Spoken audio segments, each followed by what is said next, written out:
Yang terjadi di Kabupaten Pindrang memicu longsor di Jalan Poros Desa Ulu Sakdang, Kecamatan Lembang, Sulawesi Selatan.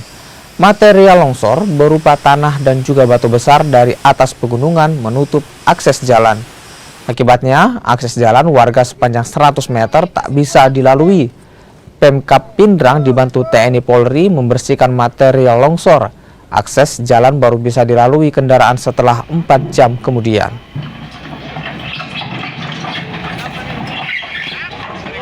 Khususnya untuk di Kecamatan Lembang memang telah terjadi cuaca ekstrim yang mana disebabkan oleh adanya hujan intensitas tinggi itu terjadi di daerah dataran tinggi. Nah, kebetulan pada saat itu kami temukan sesuai dengan laporan terjadinya kejadian tanah longsor itu kembali berulang di daerah yang sama di Jalan Poros antara Kecamatan Lembang menuju Jalan Poros menuju PLTA Bakaru. Pada saat itu kami langsung berkoordinasi dengan aparat TNI, Polri, BPBD Kabupaten Pindrang bersama dengan PLTA Bakaru, dan akhirnya kami dimudahkan dengan pengerahan alat berat baik itu dari eskavator maupun loader untuk segera ditangani kejadian longsor yang terjadi pada subuh dini hari yang pada saat malam itu memang disebabkan oleh